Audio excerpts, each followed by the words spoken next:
Yeah, thank you so much. There's an angel coming up. Thank you from Turkey all the way. Thank you. Okay, before I give it to you, Brother Yogesh, I have to introduce you, as always, in the form of a poem. So, Brother Yogesh is not new for us, but there are many new. Today, I'll tell you, we have broken the record. There are almost 150 people. It's the first time. So, I think a big thanks to you. People want to hear you. And Brother Yogesh serves in Turkey, and he's very much into Brahma Kumari since more than 25 years now. And I think I may be wrong if I'm saying that, but it's ages now. He's practicing Raj Yoga meditation. Born in Africa, Malawi, and has been brought up in London and Oxford. And he is a personal development trainer and a workshop facilitator as well. He's conducted many seminars, workshops, and courses for all sorts of organizations all over the world, I must say. And a few topics which you all want to hear is like stress-free living, decision-making, emotional intelligence. And he's been with us for many, many workshops as well. And a few lines today for him and stability. That today, Brother Yogesh shall share in chaos how to remain stable, so that for the people around, we can be more dependable. For those who have lost hope, let's be the one who's reliable. And in this ever-changing scenario, the one who's very durable. In this world where there's difference and prejudice of being racial, God descends and tells us the secrets of world cycle as a fable, as a story. He teaches us how to connect with him through meditation as a cable, which gives us a chance to dive within and look at our false label, which we need to get rid of actually. Being caught up in our false identity makes me really feel unstable, as if standing shaky on a unipod rather than a table. So with this, I would thank you so much, Brother Yogesh, for joining, and it's all yours. Thank you. Thank you so much, Dr. Manoj. As always, you come up with the lines, and I think we should have 1 hour of you with your poetry and 5 minutes of me with my talking. Yeah. So I know last week, as you were seeing Didi Jayanti was sharing on this topic, so there's not much more I can add. She has gone into the depths of the topic, as you would expect. But what I can do is just share some thoughts and ideas from my own experiences, my own perspective. And also I have a few slides to show you to try to make the presentation a bit more illustrative. So stability is certainly one of the buzzwords of the moment, because we live in a world that's very unstable. You can see that economically, environmentally, politically, and also you see it in, in the conflicts, the newer and newer conflicts that are happening in around the world, especially in the region where I am. And so what to do when you are surrounded by so much instability? How and where can you find some stability? Why to be stable? Well, let's look at some very simple examples. Those of you who are seated on a chair are seated and you feel comfortable being there. But you can only be comfortable on your chair if that chair is stable. And it can only be stable if it is balanced. So balance is this starting point. If the 4 legs of the chair are the same size and the chair is in balance, result, the chair is stable. And if it's stable, you feel comfortable. And when something is comfortable, then you can remain sitting there for quite some time. In other words, the result is sustainability. And so we have to explore some of these ideas of how stability is rooted in balance. Balance in my own relationship with myself, my relationship with others, and my relationship with life, and also with the divine. Let's look at where to go in order to find some sense of stability in this world of chaos that we find ourselves in. So I'd like to share one or two slides here. You just give me a moment. So here's an image which probably you'd have seen.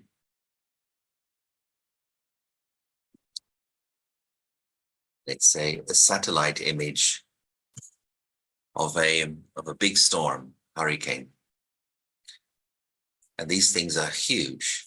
They can be larger than some countries.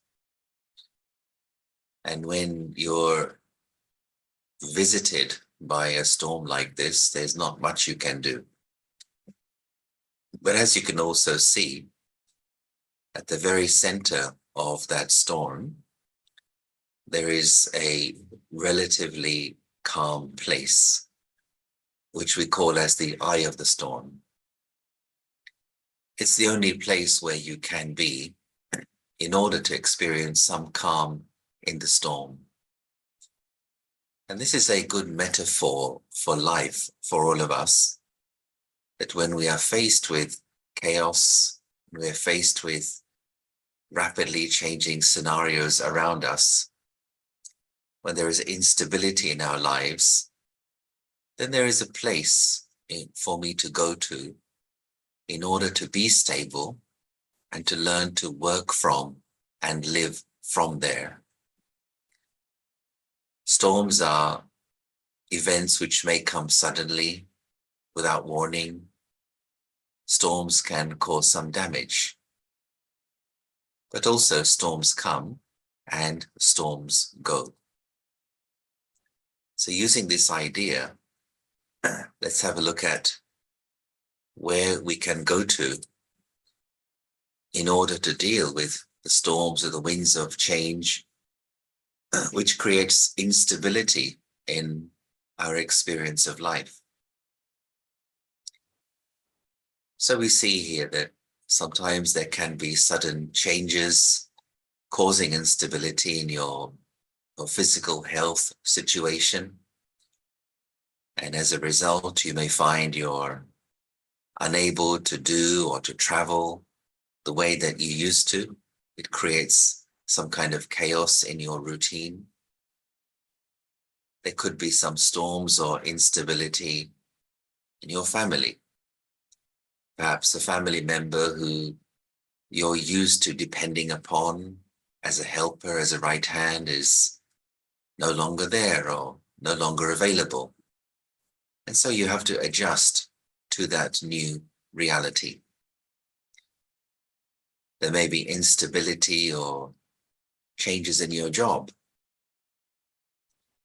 And you may find that your financial condition is impacted.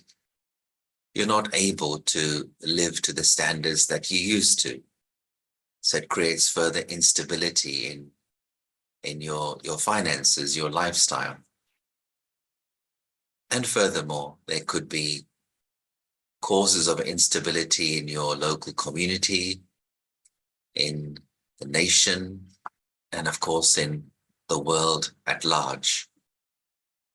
And so we live in times of great change and times of great instability. And there is much stress and anxiety connected to living in such an uncertain and unstable world.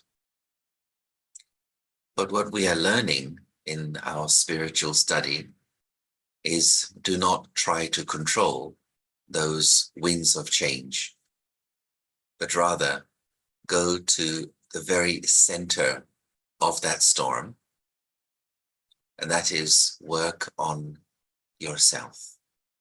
Know yourself, live from the self.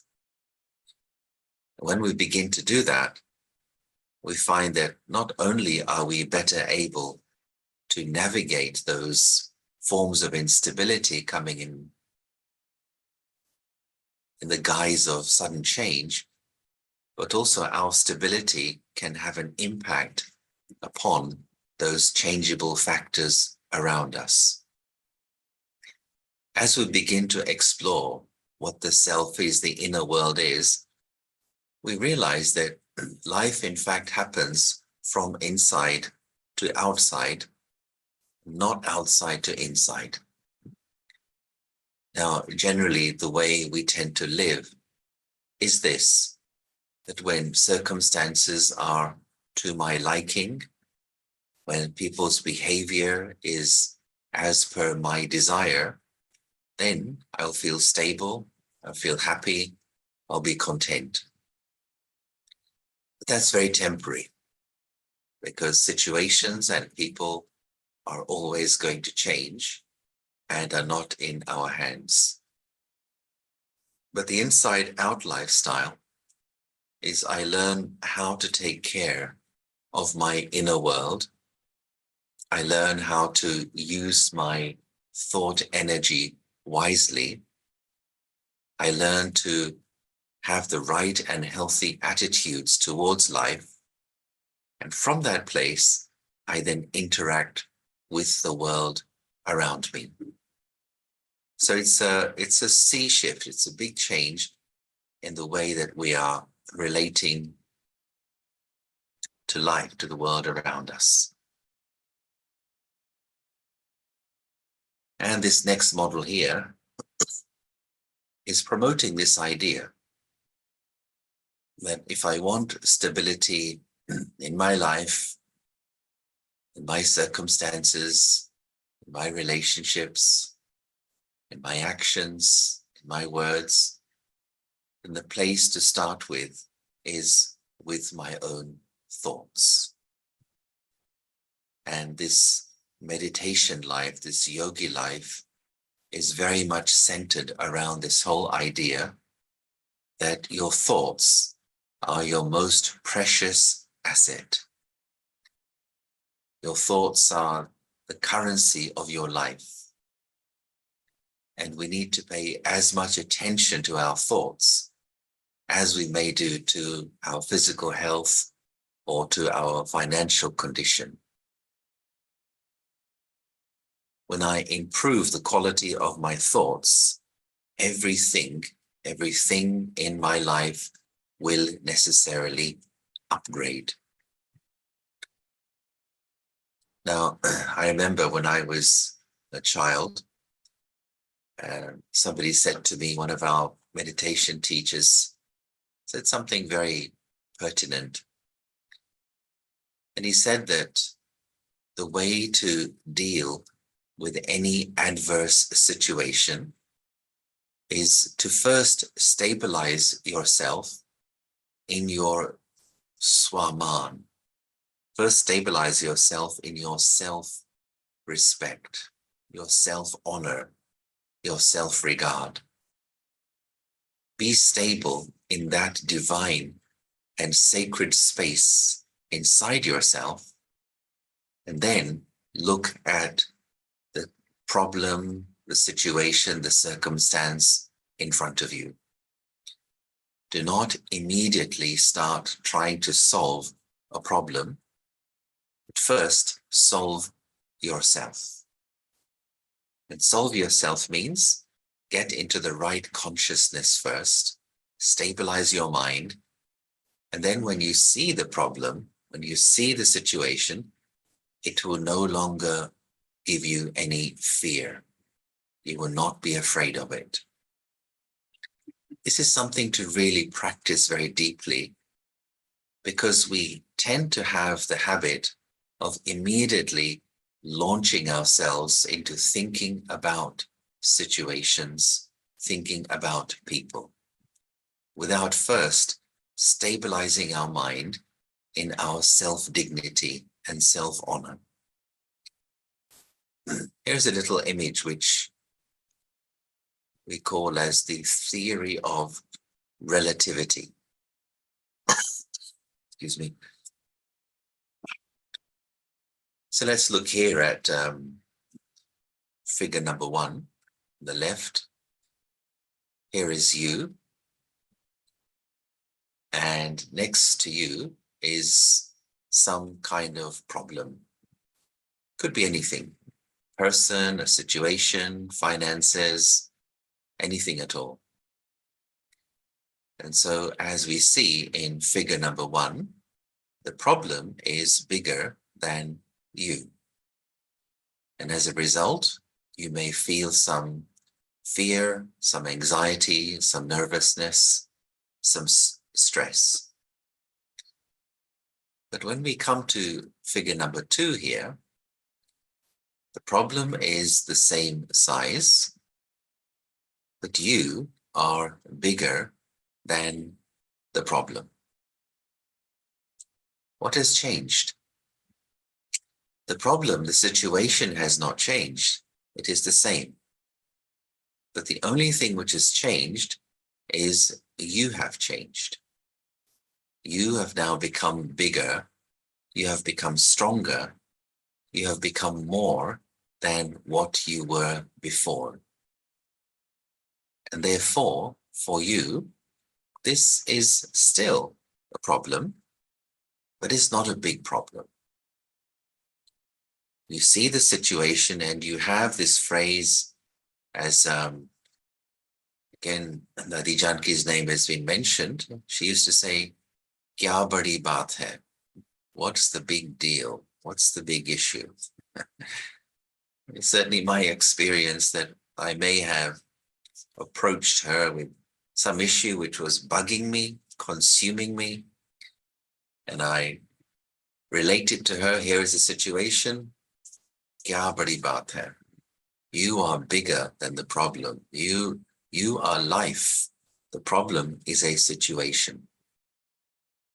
So when we become problem conscious, we create instability in our thoughts and our emotions, and the result is stress.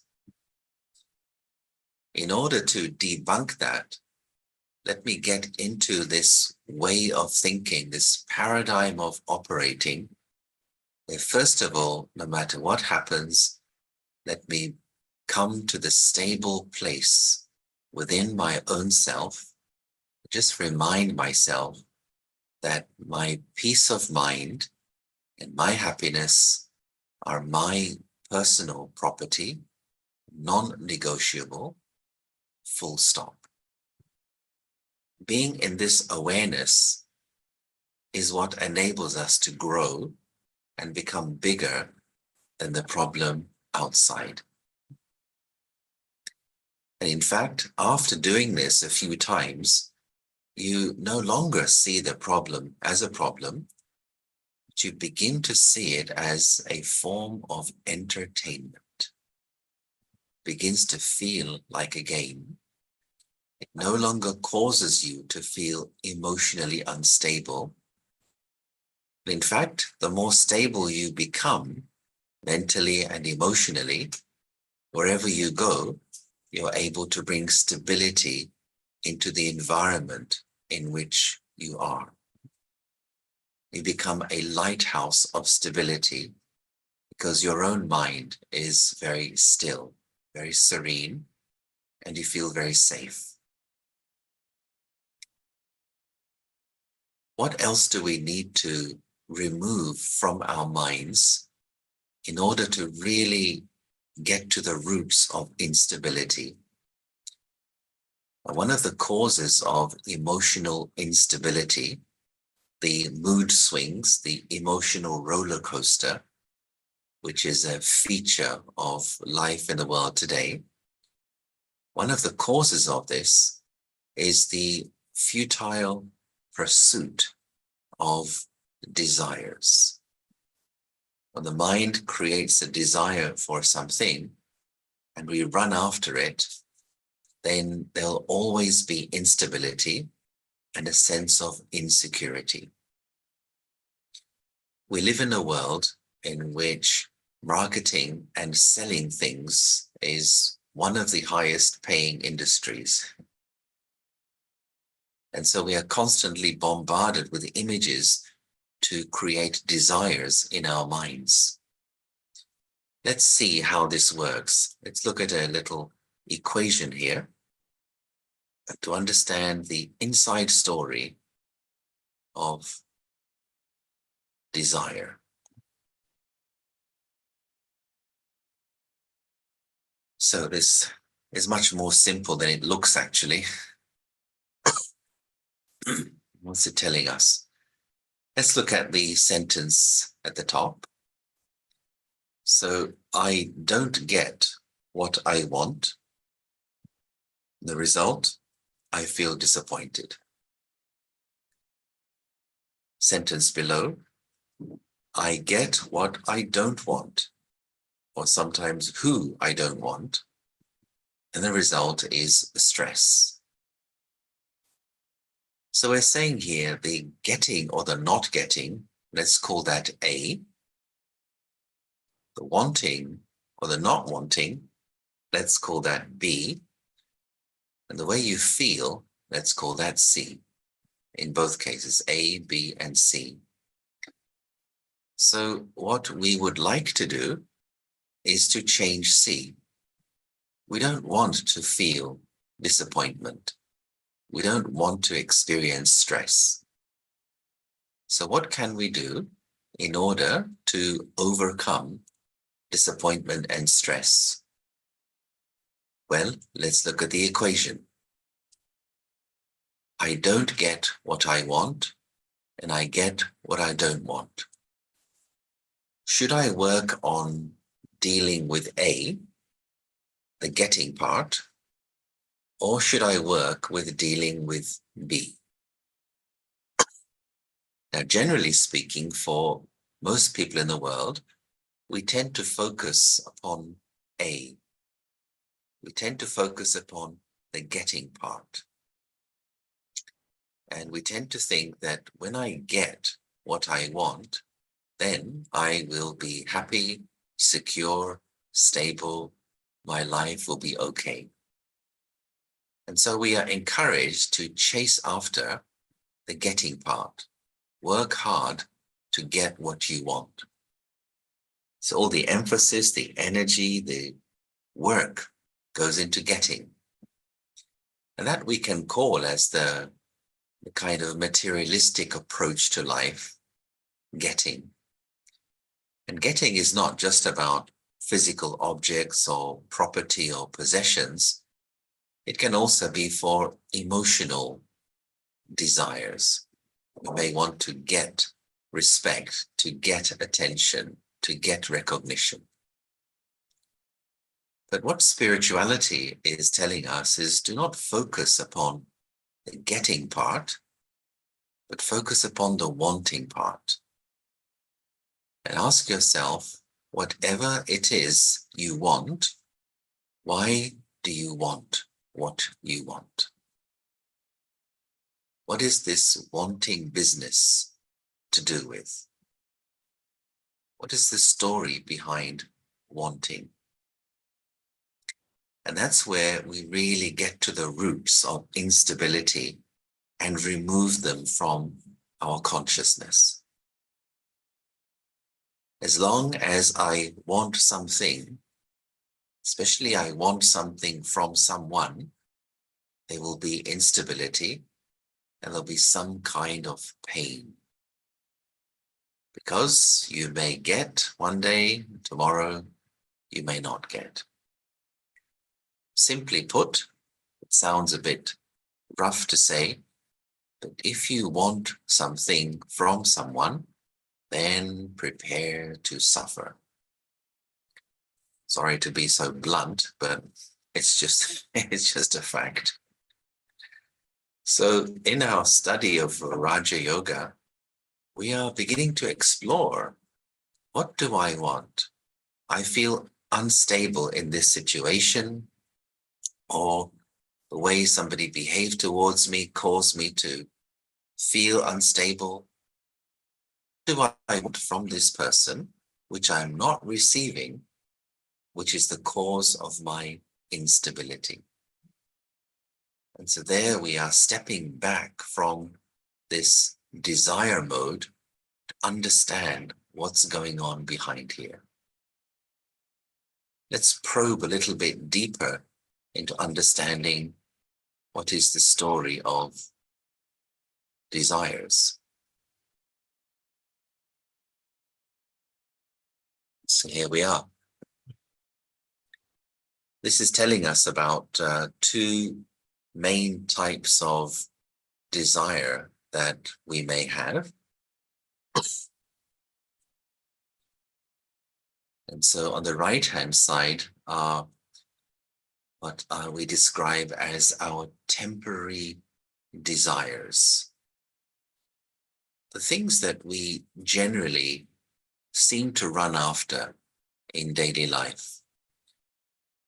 And sometimes this running after is conscious, is obvious, but a lot of the time it is subconscious and we don't even realize we have these desires. So as you can see in the list here, in the list, there may be the desire to be praised or recognized in some way. I may have a desire for prestige, to be honored in some way, to be respected as being a Mr. or Miss so-and-so. I have achieved such and such. My prestige must be upheld. And then there may be these other desires for so-called possessions or objects, desire for certain types of property and power and status and name and so on. And then the list of the desires starting with A. There are, of course, many, but there may be the desire to be receiving attention from an individual or from a group of people. And I may come into all kinds of weird behaviors in order to draw attention to myself. I may work very hard, do a lot, but I don't feel appreciated. So underneath that, I desire some appreciation from others. Maybe there's desires to be acknowledged for what I do, further desires for acceptance and admiration, and the list goes on. It's endless. Chasing after these temporary desires is like chasing your shadow. You can never catch it. It'll always run away from you. The result of this is mental and emotional exhaustion, trying to fulfill these desires. It causes a lot of chaos inside a person, a lot of instability and insecurity. So what spirituality tells us is do not chase after your shadow, but turn around and walk in the opposite direction. And your shadow will follow you. And that means go for the eternal desires, which we see here on our left. The eternal desires are what deep, deep down the soul really is looking for. And here are some of them. The desire for peace, for love, for happiness, for self-respect. And if you analyze it very closely, you will find that behind every temporary desire, there is an eternal desire. So if I take the example of appreciation, let's say I work very hard, I really put a lot of effort into doing things. Nobody seems to appreciate me. Nobody says thank you. And one day I've had enough and I say I quit because I don't feel appreciated around here. So when I say I don't feel appreciated, what I'm really saying is I don't feel loved. High appreciation is the need to feel loved. Then all of these temporary desires, we can call them as our wants. The eternal desires, we can call as our needs. And so what this is telling us is focus on the needs, do not focus on the wants. Do not chase after the wants, you will never be satisfied. But rather, the needs are already inside you. That's the good news. These needs, these seeds of peace, joy, love, etc., they already exist within every soul. But those seeds, of course, need to be watered. And when we water those seeds, they germinate, they emerge, and they fill our consciousness. The more full you are of peace and love and self-respect and so on, the more stable you automatically become. When we say somebody is a stable person, what does it mean?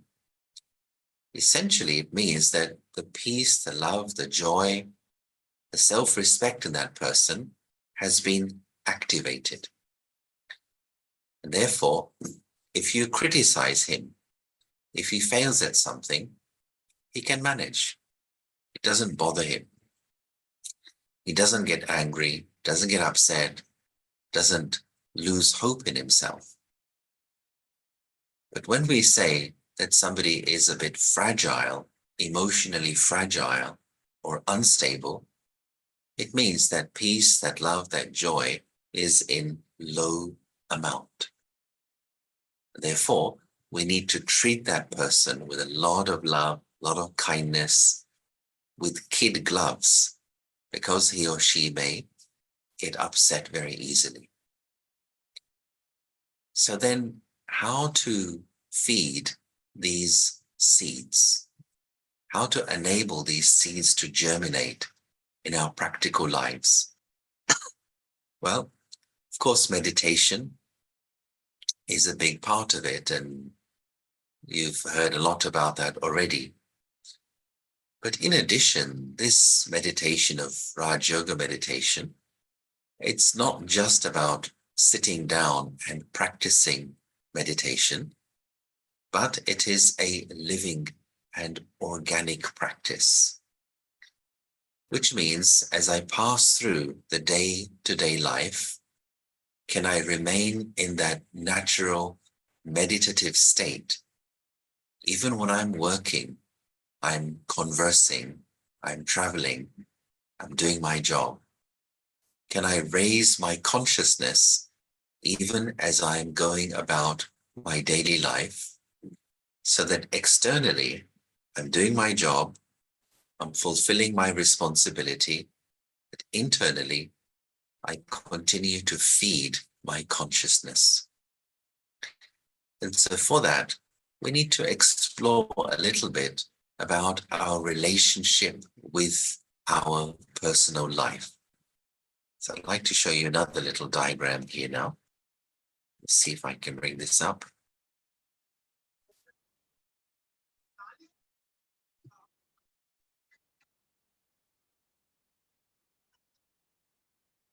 Just stay with me a moment.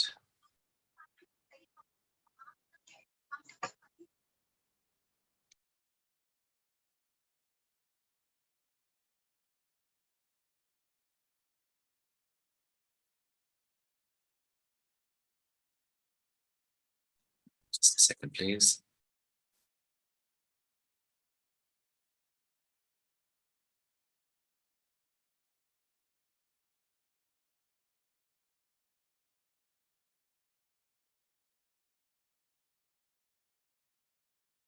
Okay, so let's have a look here. I think you can see this. So it's telling us here that there are two conditions that we can encounter in our lives with regard to how we are going about our daily life. So the one at the top, condition chaos, is telling us that here are some of the main areas in our daily lives in which we use our time and our energy. So for example, there is our family, there is our work, there is study, there are taking time with our friends, some leisure activities, and maybe some others. And what we tend to do is we tend to jump from one to the other to the other. So now here I am with my family, now I have to go to work. And then I have to be with my friends, it's somebody's birthday, somebody's wedding. Then there is some study I'm doing, some evening course, I need to take care of that. Then there may be some leisure activities, then back to work again, and then back to family, etc., etc. And we tend to be jumping around from one to the other to the other. And it's a bit like a monkey jumping around in the branches of a tree. And after a while, this will get rather tiring for the mind. It will lead to some exhaustion and perhaps to some burnout and stress. And one may wonder, I'm doing all of these things, but I just feel tired, emotionally drained. The model we'd like to suggest is this one below, where you still have all of those various factors in your life. You take care of your family, your work, your study, friends, leisure, etc. But you are at the very center of your life. Here I am. I am at the very center of my life. And from this position, from this vantage point, do your work, do it well, do the best you can, excel in whatever you can do. But do not lose yourself. Always return back to yourself. And always remember, I do a job, but I am not a job. From here, take care of your family. Fulfill your roles, your responsibilities. But again, do not lose yourself in your family roles. So even those roles we have, mother, father, husband, wife, son, daughter, etc., they are roles. And in fact, I am not the roles I play in my life. It's the same with all of these other areas of your life, your friends, your leisure, study, and many others. Live your life, but always learn to return to yourself.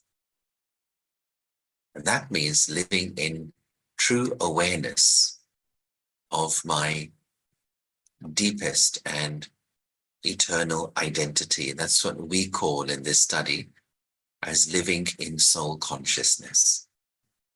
There is what I am, there is what I do, and there is what I have. But today, largely speaking, everyone is lost in what I do and what I have. The result of identifying with what I do and what I have is we give birth to something called ego. Ego is a slimy, slippery, shape-shifting creature which is responsible for all the suffering that the world experiences. As long as ego exists, there will always be some form of instability in my mind and my emotions. If we learn to step out of those ego phases, I'm not what I do, I'm not what I have, but I am this spiritual energy. I am the peaceful soul, the loveful soul, the powerful soul. If I practice living in that awareness, my stability and my sense of security will come from inside me. Now, it's a very natural tendency that whenever you feel unstable and insecure, you try to hold on to something to make yourself feel more secure. Take the simple example of walking along an icy road in the winter. If you slip and you find yourself falling, instinctively your hand will come out to grab something or even someone who may be passing by. Without thinking, the instinct to want to feel safe, secure, and stable is very deep. So just imagine if we do that physically with our hands and our arms, how much more do we do that with our thoughts? We hold on to situations, people, roles, abilities, talents, reputation to make myself feel stable, safe, and secure. But all of those things which are outside of me are changeable.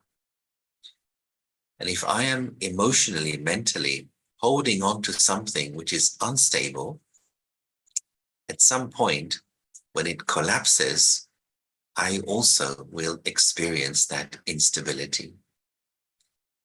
So how to let go of holding on to those temporary supports of the mind?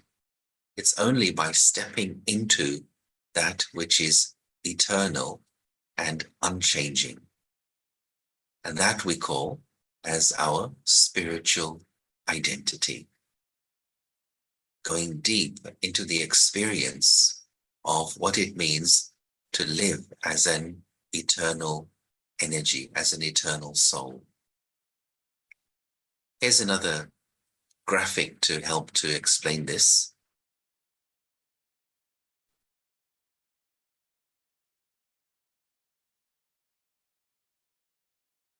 So this is about awareness.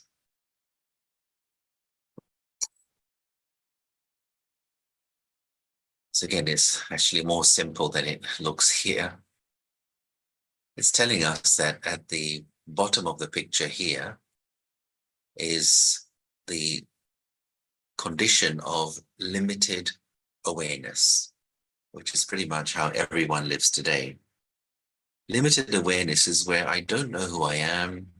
I'm lost in my roles, my labels, my job, my own family, my surroundings, my nationality, and lost in the world of politics or sport or whatever it might be. But here, I don't really know who I am beyond my physical identity, my name, my age, my family, etc. When we live in this condition of limited awareness, we will necessarily feel insecure and unstable. The mind feels a little bit lost. And as I mentioned earlier, when you feel insecure and unstable, then we develop the habit of holding on to things. And as we get used to living in the state of holding on to something with our mind, we create a dependency. And as that dependency becomes deeper, it turns out to be an attachment. Where there are mental and emotional attachments, there will always be some kind of angst, some kind of sorrow or suffering.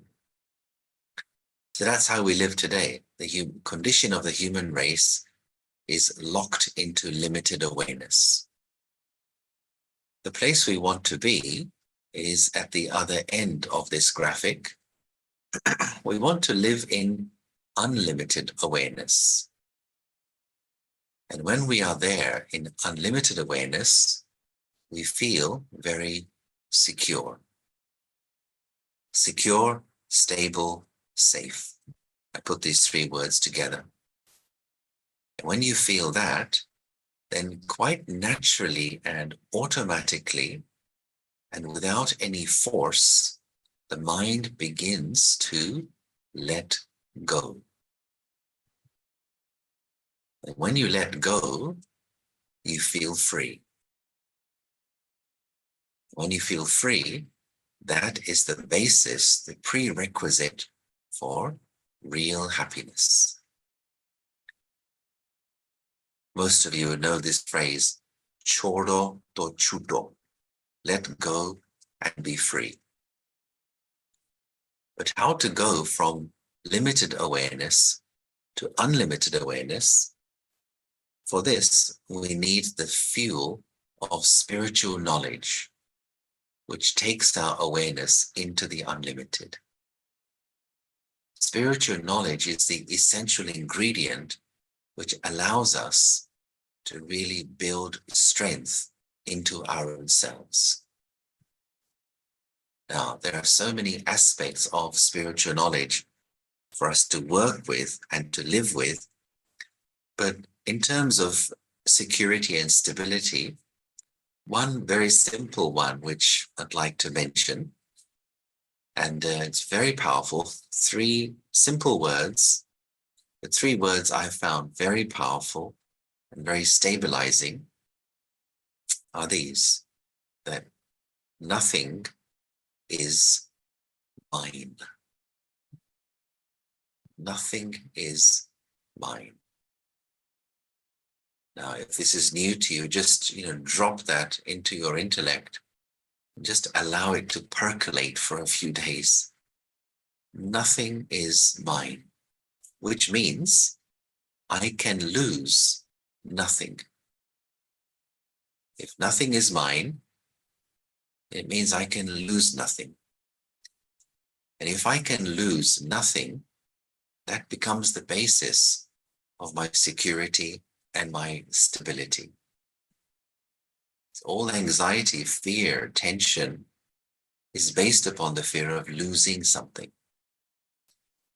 So when we take our awareness into the unlimited and eternal, by living in this awareness, nothing is mine, just see the effect it has upon you emotionally. You feel safe, stable, secure, strong, serene, very still. Because there is no fear, no more anxiety inside.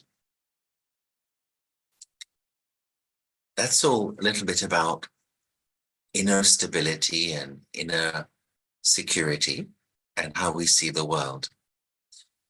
Let me just touch on one more thing, which is also a very big part of our lives, and that is our relationships. How to bring greater stability into our relationships with each other.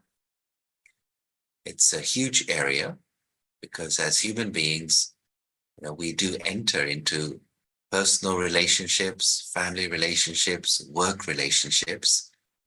And if we live in cities, we cannot avoid people. But yet, no matter how close you are to someone, there is still a formula. There is still a balance to be struck if I want that relationship to be stable. So what is the formula, the basic formula for stability in human relationships? This is something I think everybody would have heard of before. I'd just like to show it in the form of this graphic here. So basic formula for stable relationships. And so this is showing us the seesaw. And on one side, we have being loving, and we all like and we all need to feel loved and also to express love. But often we forget that there is a counterbalance which keeps that love pure and clean, and that is being detached.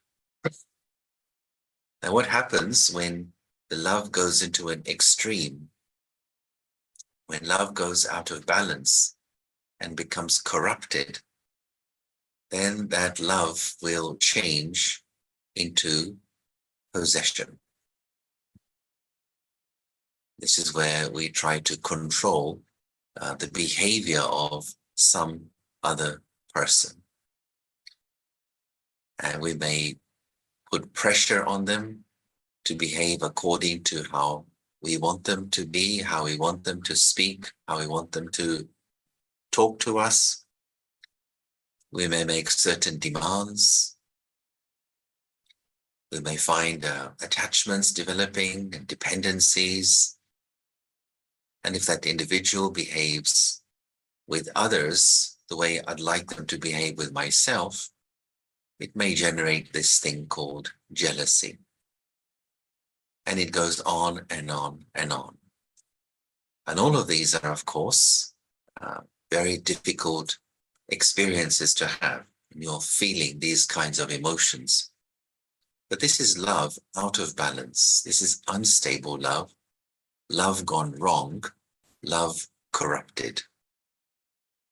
And so ups and downs in emotions because the love is not in balance.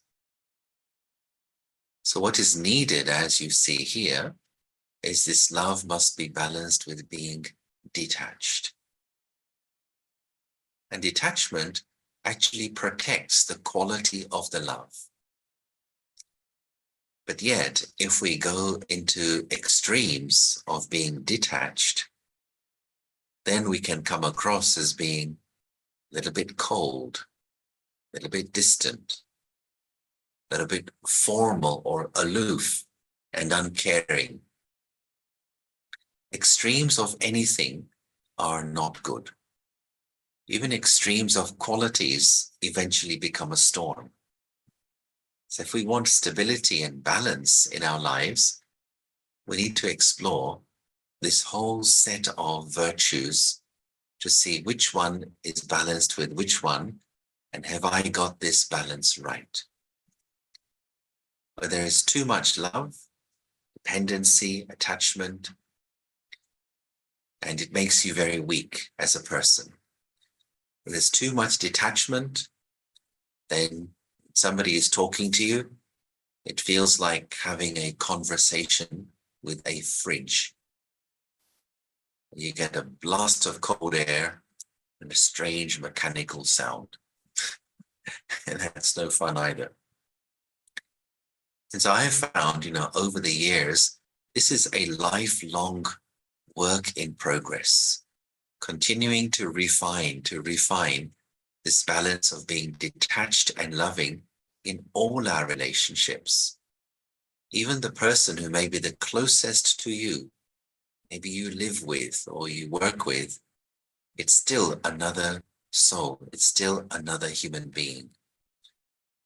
When this balance is lost, when this love goes into an extreme, one of the indications is we lose respect for the individuality of the other.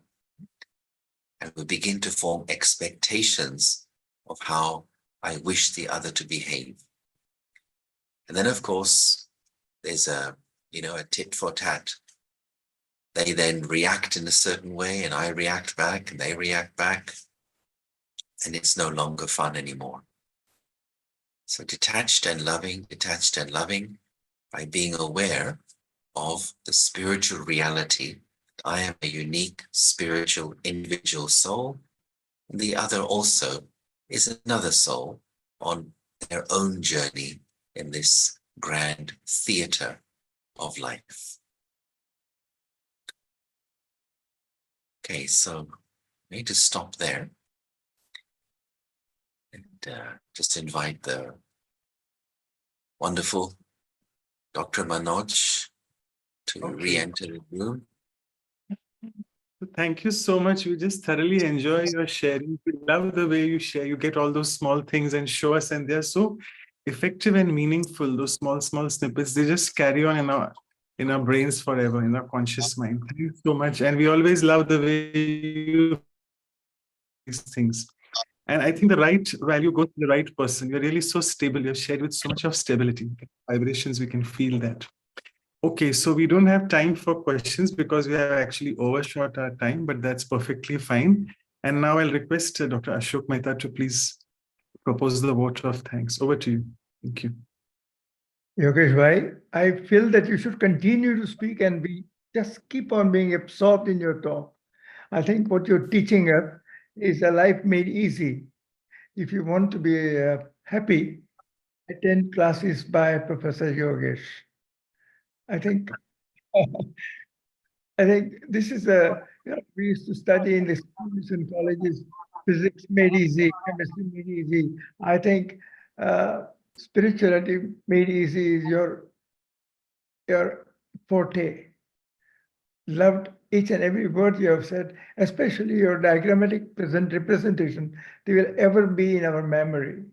So my memory is a little poor, but I think I can still carry all that you have said today. So thank you very much. We just love, appreciate, and adore you. Thank you. Om Thank you, Shanti. Ashok. Your blessings are very precious for me. Thank you. Thank you. Thank you so much, both of you. And I'll just quickly share the screen and Anu to be ready with the jobs you have to do. You know that. Oops, again, my system. I'll just, yeah. So as always, we just want to let you all know that for Brahma Kumaris, this month is very special. The Avyakt month, we all of us work on ourselves, and it's again work in progress. We cannot keep saying that again and again, but we really need to finally make ourselves complete. So I'll just share the screen and show you what's the next value which we have chosen for this Avyakt month. We still have almost more than half a month to go. So we have with us our very Dr. Ashok Mehta next time. He'll be conversing with our very dear sister, Dr. Jenna, and she's joining us from Washington. And the value would be regularity, because we purposely chose Dr. Mehta because he's very regular in whatever he does, be it surgery, be his clinical practice, or be his spiritual effort as well. So it'll be a good conversation. Please join. It'll be next week, Saturday, coming week rather, same time. And then we have with us, it always happens, Yogesh bhai, this is really a very divine coincidence. It's not put up that you always are after Gopi Patel or Gopi is before you. Something like that always happens. So it's just divine. And she'll be joining us from India again. It will be a week after that, 27 January. We'll listen to her wisdom as well. And then we are fortunate that this month we have 2 silence retreats. So we'll be having the next one on regularity following the workshop on regularity. And this is our elegant calendar, which Sister Kosha always does it for us. Thank you so much. And we will be actually emailing you as this. I'm sure we are receiving you'll be receiving emails as well. And today we have, as I said, our record has been broken. I'm saying it again and again, because you'll have sent us many more emails and numbers as well. So thank you so much for participating. And please give us your comments and feedback in whatever way we can improvise on the series workshops as well. So with this, I'll just stop sharing the screen and over to Sister Anu for the photograph as well. Yeah, we don't want to miss the photograph with Brother Yogesh. So such beautiful sharing, Brother Yogesh. I'm sure everybody's tapping onto that inner stability and feeling happy. So open your videos if you want to be in the photograph, so that we can keep it in our memory forever, this moment. Yeah, another few seconds if you want to open your videos. Okay,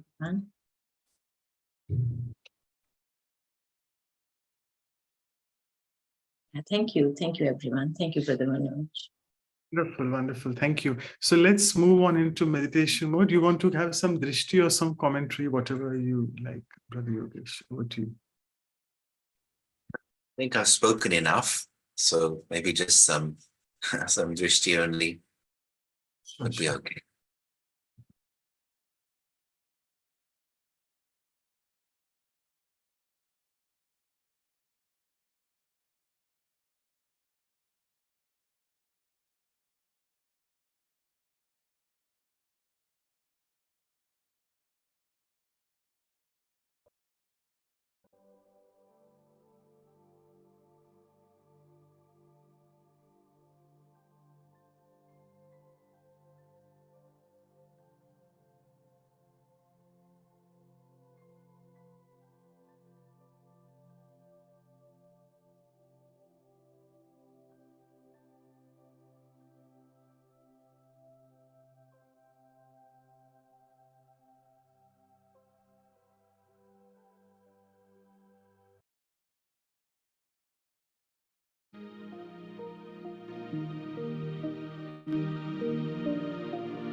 where the power to fly within no longer dwells. Hungry for love, the shadow cast is dark, as the burning light inside the self has lost its spark. The form of destroyers from within changes us from spirit into skin. The face in the mirror has no crown of light. The inner eye of love deceived has lost its sight. True heart, we can never be apart. I don't want it any other way. Sweet song, a soundless chant that lingers on. A fire of love creates the golden day. True heart,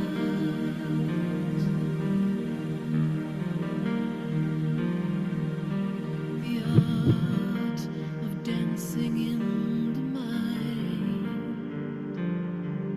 as the silent mantra once again we find, like a shadow lifted from our very soul, as the link of love begins to take control. The mirror of illusion is no more. The travelers stand again upon the shore.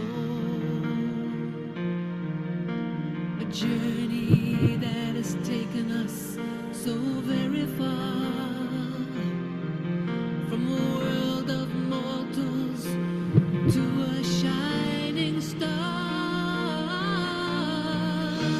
True heart, we can never be apart. I don't want it any other way. Sweet song, a soundless chant that lingers on. A fire of love creates the golden day. True heart, we can never be apart. I don't want it any other way. Sweet song, a soundless chant that lingers on. A fire of love creates the golden day. True